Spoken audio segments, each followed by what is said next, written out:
Good day. How are you? Amazing. Well, I have a lot to tell you about this journey I'm taking next week or so. But I also want to tell you a little bit about some yummy nostalgic treats that take me back, that I had some experiences with this week that I want to just touch on, keep it light and bright. But stay tuned and I'll be right back.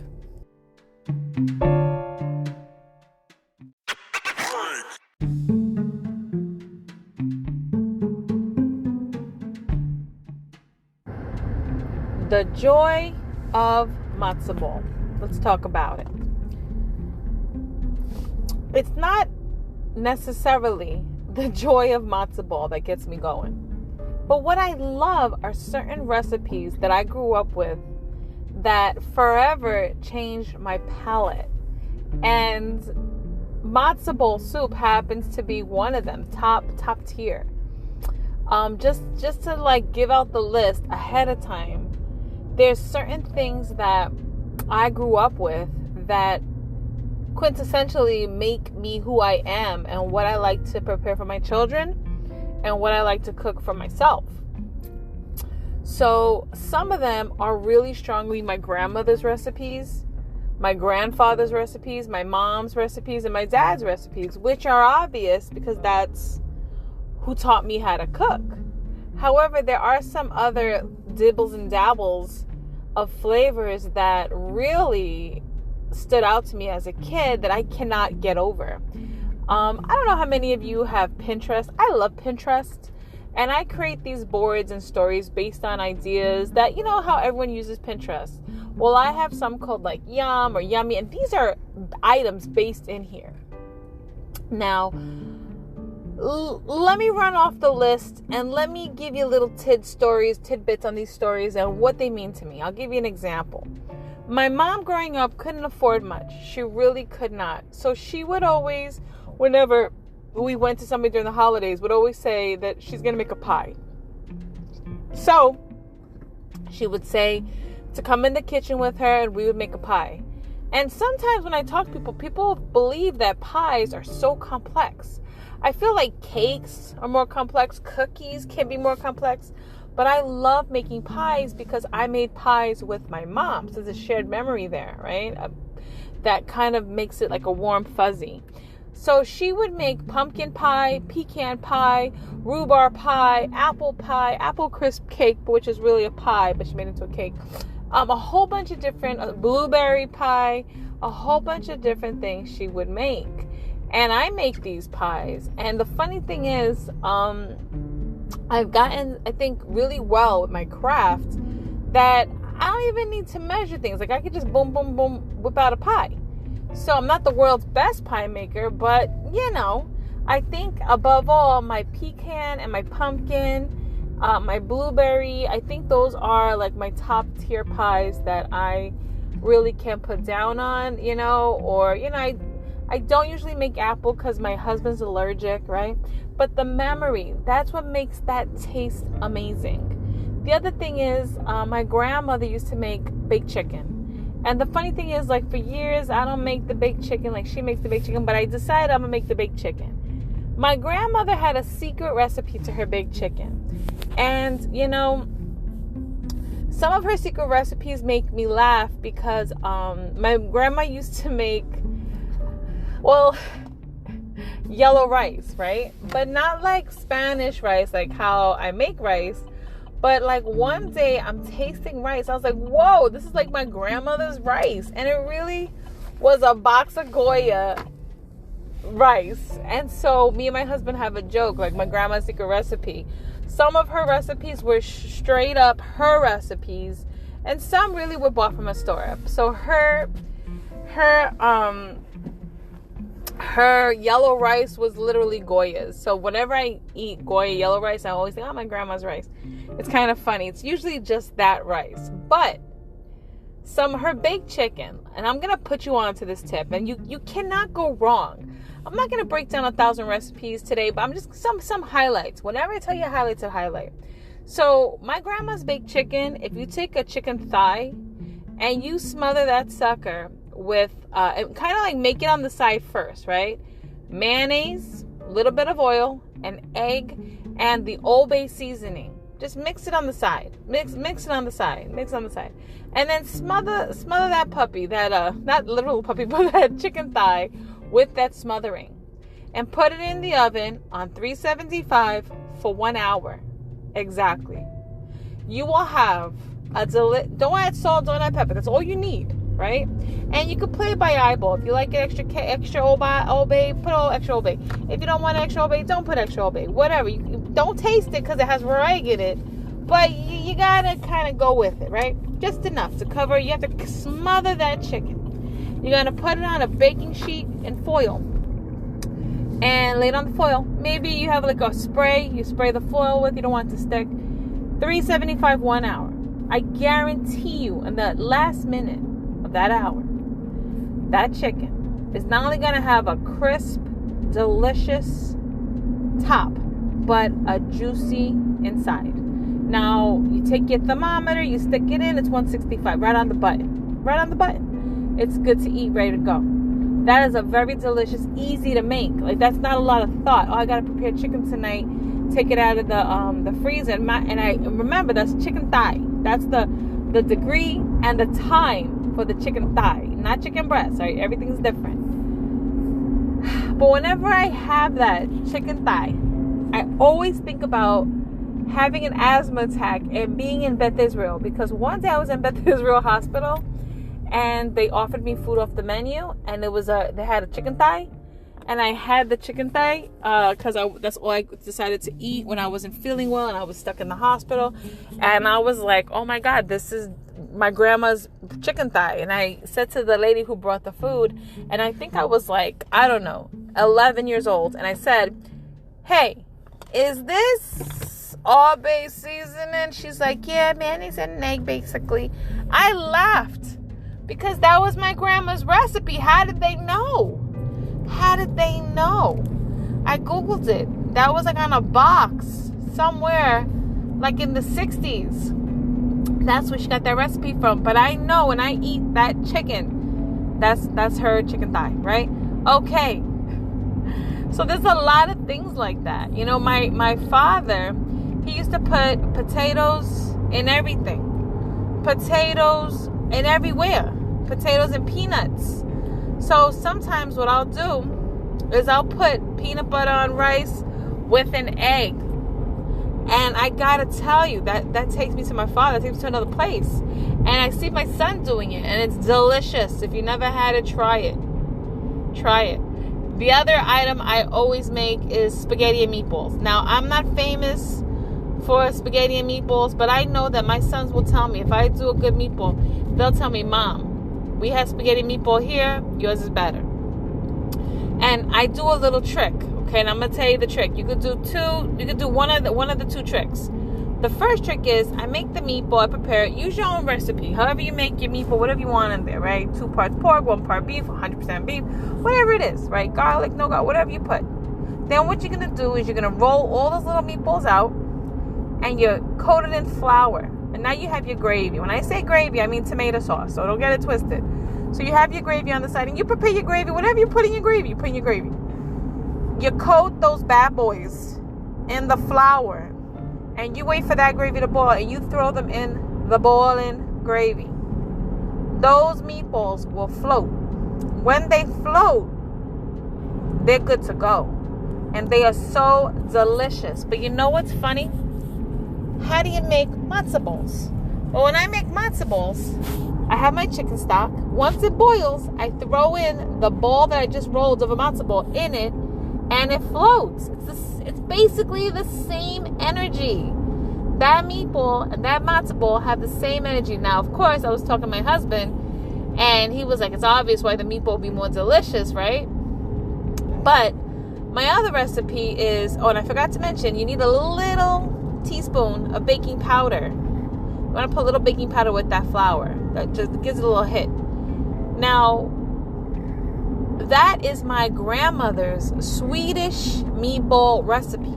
However, I don't like Swedish meatballs all the time. Like, you know, you ever get Swedish meatballs from IKEA? I like a nice marinara style red sauce meatball. So I took her Swedish meatball recipe with my mom's meatball recipe. And my mom, she would make basically her meatballs and she would put it in the oven. She would put it on 375 for 45.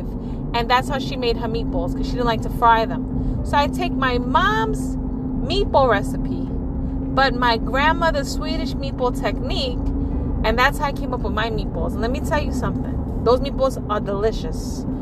Delicious. I say no more. Try it. You don't like it, to each his own. The other thing is I have a whole bunch of these quirky little recipes that I like to make. Like, for example, if I'm ever making chicken cutlets, if you come to my house and I said, oh, we're going to make chicken cutlets tonight, we're having chicken cutlets, guaranteed I'm making beets. Do you guys know what beets are? The red beets? I guarantee you I'm going to have either a stewed red beet, a sliced red beet, a canned red beet.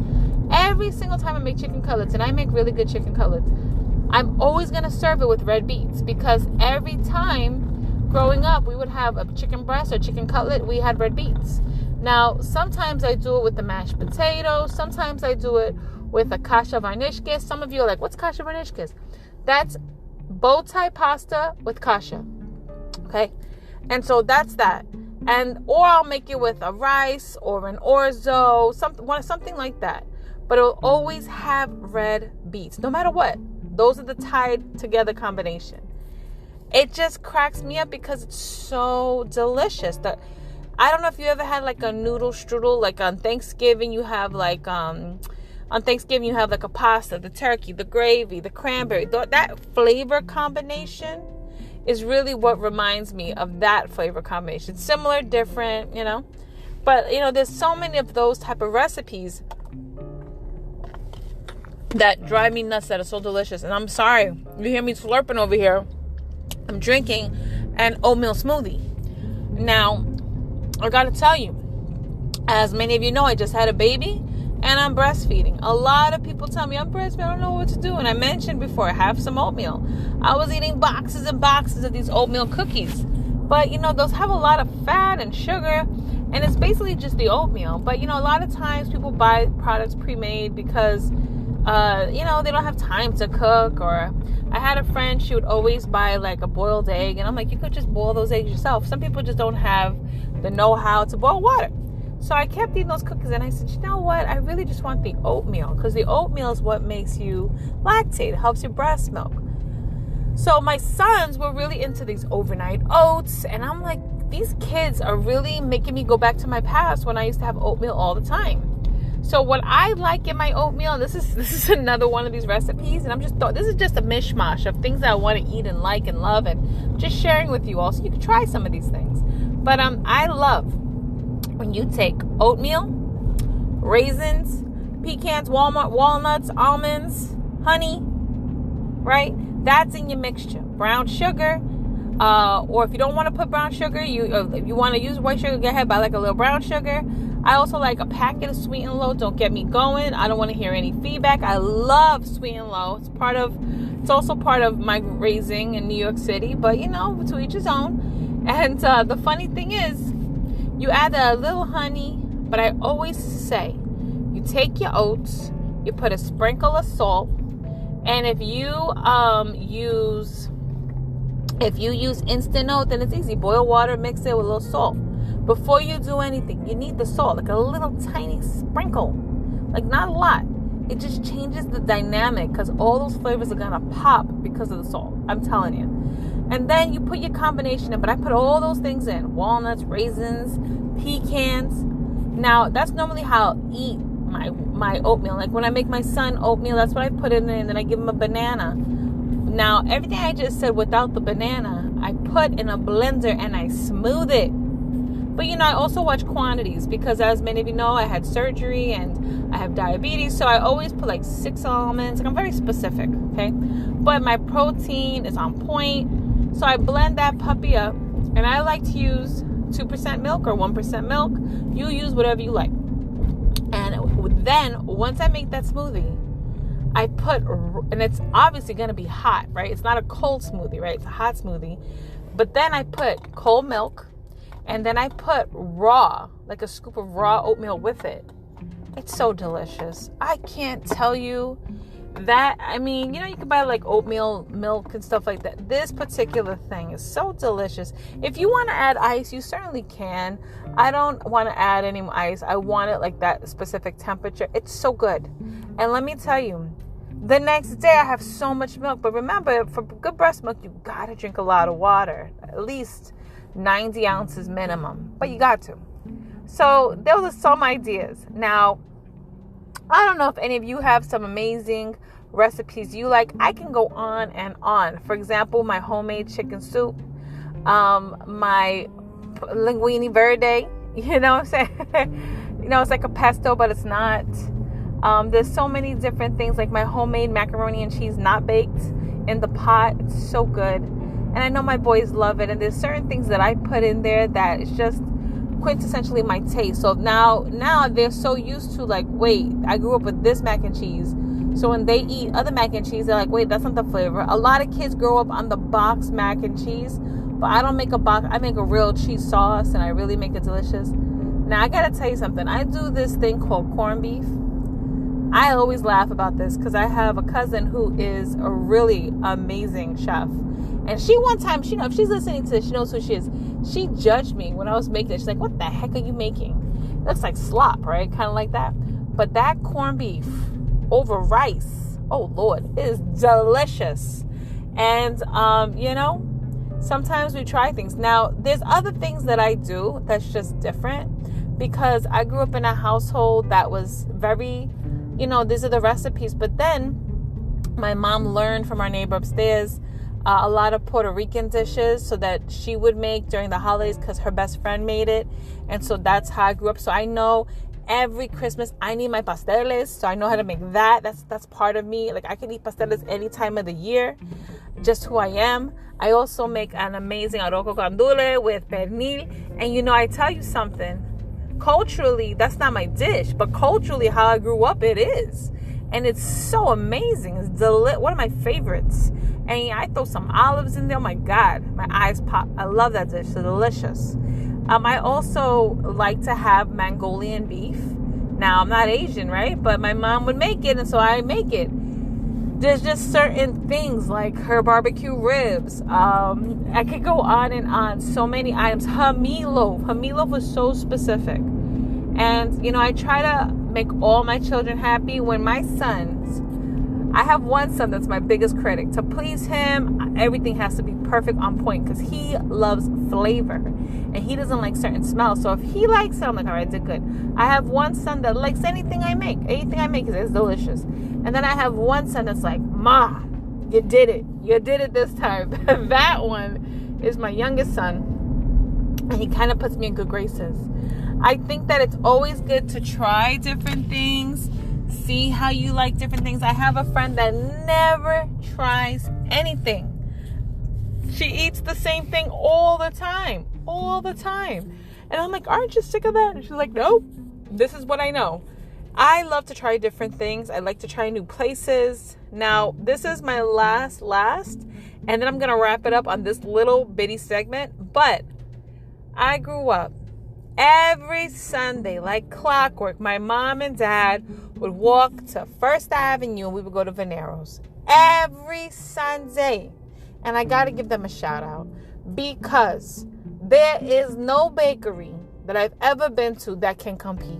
And I've been to that. I'm a big fan of other bakeries, but this particular bakery, the cannoli cream, the tart, the tiramisu, like I can't, the lobster claw. So my favorite, my mom would always get a pound of anisette biscotti. We called it anisette toast. Some of y'all call it biscotti. No matter what, every Sunday she'd get a box. Even if she had to rub 2 nickels together to figure it out, she would get it. And I grew up like always having a biscotti or something, a crunch, something like that in the house. I always have it on a Sunday. So on Sundays, I'm always like, I need something crunchy like that. Delicious. And then if I was an extra good kid and I was, doing everything I was supposed to do, maybe maybe I get a lobster claw. Maybe I could get something yummy like that too. Definitely, she would say, can I get a sample of the cannoli for my kid? Definitely that would happen too. And I would always be so grateful that she would do that, because it was such an amazing thing that we would go to. We would also, visit the Second Avenue Deli. But even though we did that as a family, this was a staple, going to Venero's. So here I am in Florida, and the first thing I said to my husband was like, okay, I got to find a bakery, because I grew up, I go to the bakery on Sundays. That's my energy. When I lived in New Jersey, I would find a bakery, go to the bakery. Out here, I'm like, where is there a bakery? There's many bakeries. But sometimes I am looking for a biscotti, for a cannoli. And I went to a bakery the other day, and I was like, and I'm not going to say the name of the bakery because I don't want to put anybody on blast. But I was like, where did you make this cannoli? Like, is this cannoli frozen and defrosted from like a year ago? I couldn't believe it wasn't the best cannoli experience. No. And I'm not a snob. I'm not a Venero snob. Maybe I am. But I know, like, every birthday we had a Venero's cake. It's just a certain thing that I grew up. Now, my husband, he has such a talent of learning new things and understanding new ways of doing things. So he saw I was suffering because I couldn't have sugars anymore, and he started baking. And so now my husband makes these amazing, delicious cakes, pastry items all the time. Like, all the time. I can't tell you how many times I wake up and there's like breads, rolls, bagels, bialys. Like, he really does it. Croissants, cookies. Like, now that we're coming into the holiday season, I'm so excited because I know he's going to start making his sugar cookies. He's going to make his ugly sweater cookie. He just goes, no one asks him to do it. He just does it. It's so delicious. And so I'm like, all right, at least I have that as my saving grace. And on this saving grace, I want to say thank you all for joining me on this little journey about some yummy treats. I would love to hear about some of your yummy treats that take you back, make you nostalgic. Have a wonderful day, and thank you for joining Fantastic Life.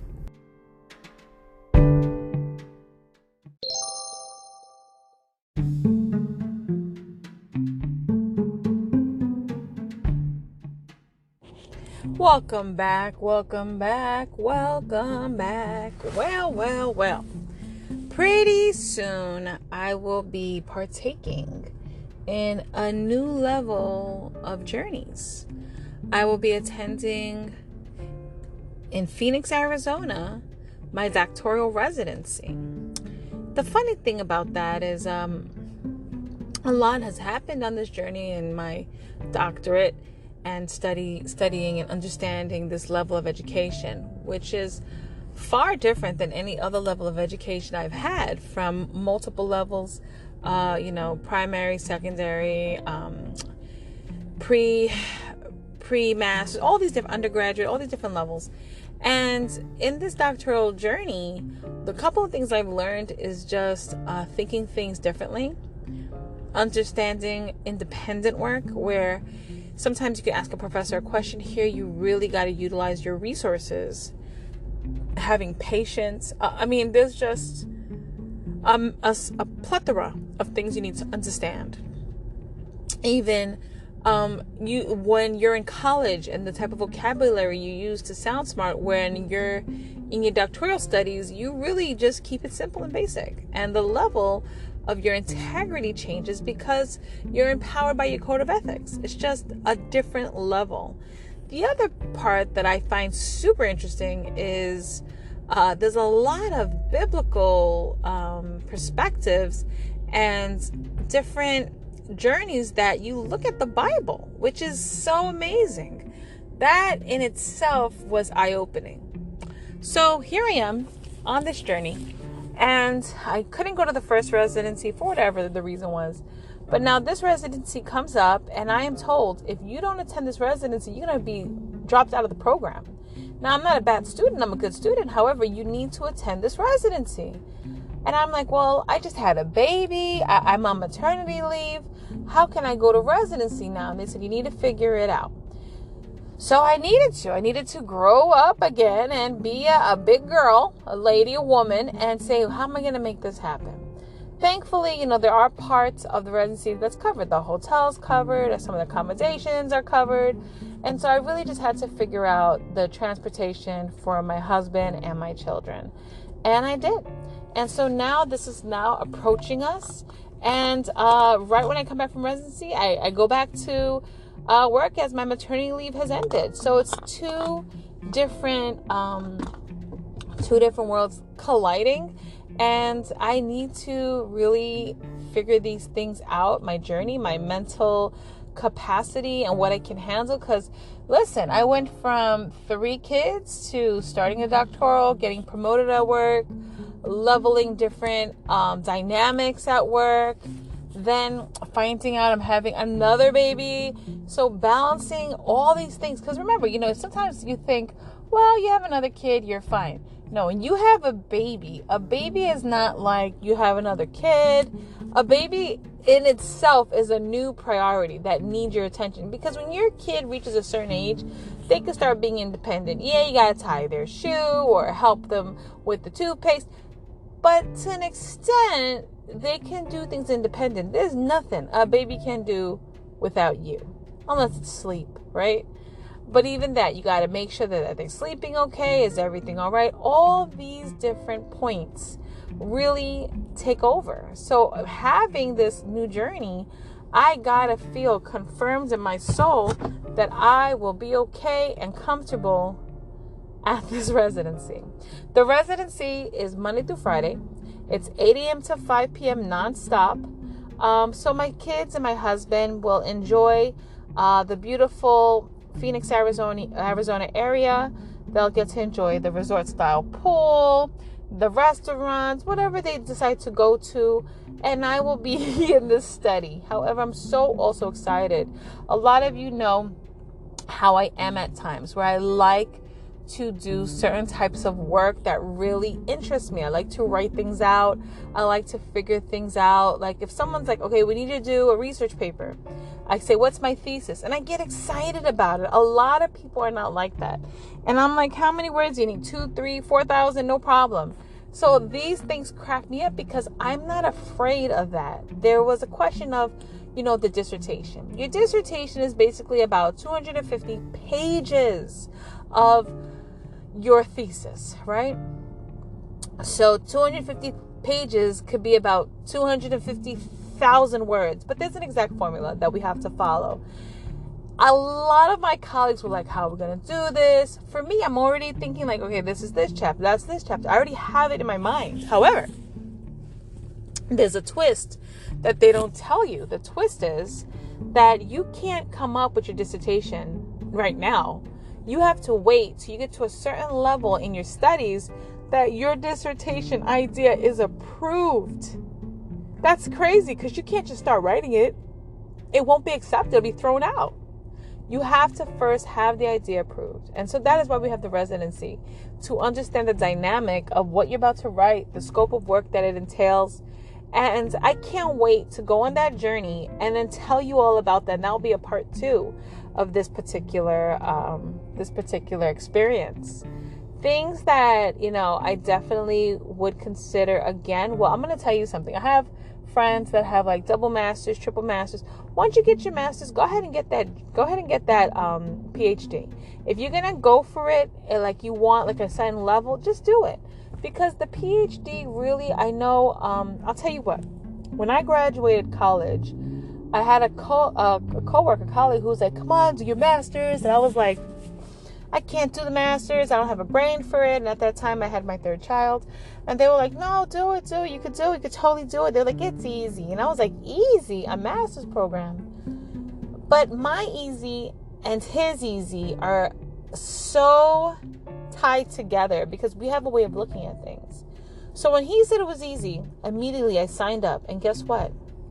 It was easy because I have a specific way of doing things. And the way the master's program was designed or is designed, it fit right into the way of my thinking, how I write, how I create, how I think things through. And when I graduated, I graduated with all, I don't think I had less than B's. Like it was all A's across. And, I felt really empowered that I had to tell him, oh my God, you were right. Why didn't I do this sooner? Why did I wait so long? And it's the funniest thing, because then I said, I'm going to get the PhD. And he was like, whoa, but guess what? As soon as I enrolled and I got through the rigmarole, that is what everyone's afraid of. My favorite word, rigmarole. As soon as I got through the rigmarole and the logistics, and I was already in the program, it was like riding a bike, second nature. I was like, oh yes, here we are. It's the funniest thing. I can't explain it. And some people, they will be overwhelmed. Some people, they will not enjoy it. But I already have a foundation that enjoys that type of work. I would say to somebody, try it. Like, is the water cold? Dip your toe. It's a big investment to try. But if you want to do, what are you waiting for? Kind of energy. Like, I have friends that are like, oh, I want to go back to school, but I don't have the time. You don't have the time. I've been in school since 1998 when I graduated high school. All right? Let me give you that. And, we all had those 13 years of K to 12, right? And I jumped right into college. I've been in college for all these years. My first college class was in 1999. And I'm still in college, whether it's graduate school, professional level. I've been in college for that long. We are in 2023. That's almost 25 years. Think about it. I've been in college. That's insane. There was times that I had to take a leave because I had a baby, had a marriage, had a thing. But I've always been. And the funny thing is, for me personally, I enjoy it. I mean, a lot of people, I feel like as soon as I finish this program, what's my next program? Because I don't want to be without a program. I think it's important that people understand that, there's a level there. And then when people say to me, oh, well, is this going to advance you at work? No, it's not about work. It's about my journey. And I know I've said this many times. Many times I mentioned my journey, but that's what this is. Because at the end of the day, it's a new experience, a new chapter, something exciting. And, I can say at that time when I finally fulfill my goal and get my doctorate, and I'm Dr. Gerlovinchico, right? Or what, and I'm that, and that's who my new identity is. Because that, when you get married, you're Mrs., right? You're now married, you take on the name. But this is my next new identity, right? I have an identity of mom. I have an identity as a teacher, as Miss. This is the next one. And I'm very excited about it because after this, I have another journey planned. And after that journey, I have another journey in plan because those are my goals. I have goals that go out 10, 20, 30 years because I want to live that long and suffice and master the craft of my journey. And I want you to think about that. So here's the other thing. When I think about the residency, there's no fear because it's just a dot on the timeline, right? It's not the timeline. There's a full future ahead. And that's why I'm so excited about this moment. Because this moment in time, my son's birthday's coming. It's during this Arizona trip. When I found out I had to go this week, I said, well, I have to take my family because it's my son's birthday. And on that day of his birthday, we'll go to the movies. We'll celebrate him. And that way he'll have a special remembrance of Arizona. Let's do it. Let's really, let's funk it up and have a great time. I think that people get too overwhelmed. I had, when I travel, I don't always, in the past, I never did resorts. I would just travel and I would live amongst the people in the town, the city, wherever we went. A couple of times we did resorts. But if you don't check things out and observe and explore and you just stick to the resort, what are you really getting out of that trip? It is fun to go to the resort, but it's also fun to go on the excursion, to go on the new, what's going over here in the city. Something about that little bit of curiosity really keeps you youthful, keeps you inspired. My husband, he'll often say like, oh, I want to take my motorcycle over here, follow me with the kids. And I'll be in my Jeep following him on his motorcycle. And we go to some plateau on some mountain where he takes out his camera and starts taking pictures of the scenery. And we did that whole drive just to do that. And it's amazing. We're like, oh, we're here. Yay. Like, there's not a roller coaster there. There's not a Starbucks there. And you know I love Starbucks. That's not there. What's there is just the openness, the experience. And I think we lose sight. We lose sight all the time of these journeys. And I'm very excited. Having a brand new baby, today I felt so inspired by her. She was just smiling and cooing, and she's so funny because she's obviously my first daughter. I have 4 kids and 3 sons, and she's so different in how she is and who she is. It blows my mind. It just does. And so she's like talking and obviously she's a baby, but she's like letting me know things. But it was so adorable. And I mentioned this for a reason. She had 2 shots today, and I felt so bad for her. I really did. And my husband, he came home, and she was crying.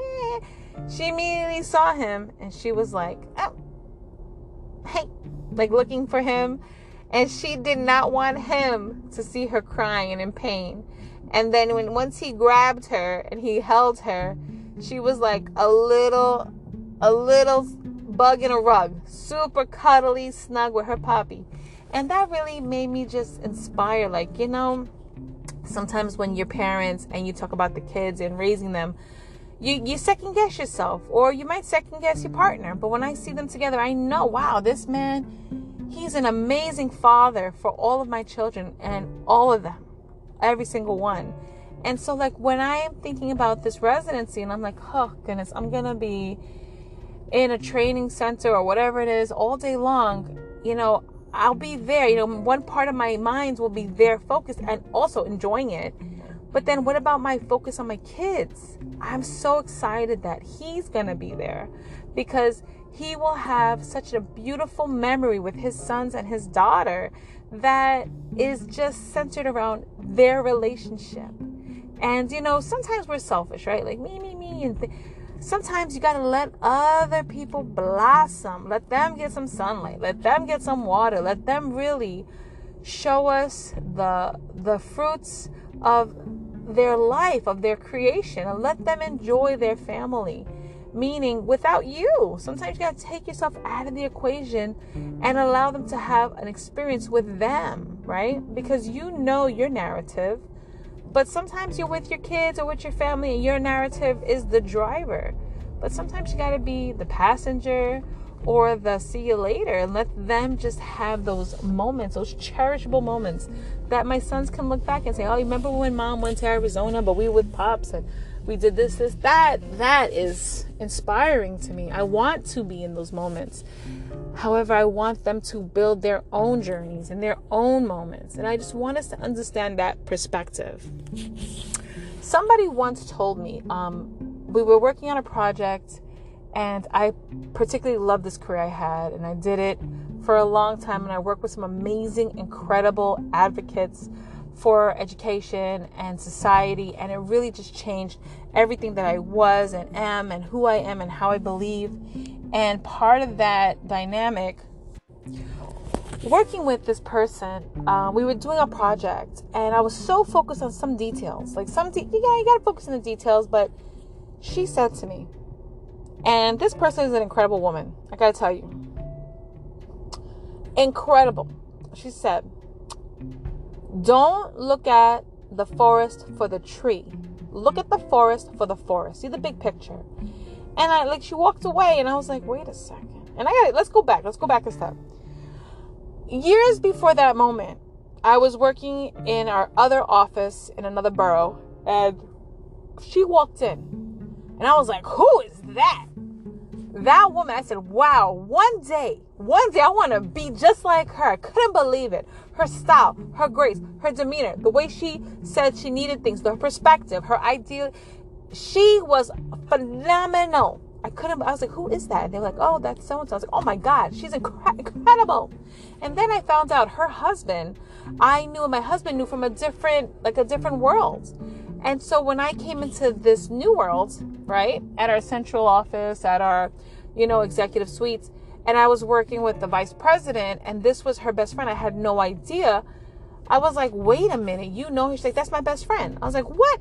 When we came eye to eye, and I told her the impression she made of me, the impression I had of her when I met her, she laughed because I had told her husband that, inadvertently, not knowing that was her husband. And she was like, I know. And I was not embarrassed. I was floored to be in her grace. And my boss and her are two phenomenal women that just really inspired pretty much my way of thinking, including the other office that I work for, where I work for 3 other women that just changed the world, how I felt about the job and the career and the profession, and how I needed to really tailor what I needed to fit my life. So anyway, so she said this, see the tree for the forest. And I thought about that, like, do not forget the detail. But what is the big picture? What are we doing here? What is the growth mindset, right? So yeah, I'm going to Arizona. Yes, I'm going to residency. My whole family's coming with me. But it's not like I'm over here and you're stuck in the hotel. Do a journey, have an experience, enjoy these moments, and then tell me about that experience, that moment. What did you do? Really, like, create the inspiration, that people dream about, that people say, hey, I want to do that. Let's make it happen. Come on, you want to do this? Let's do it.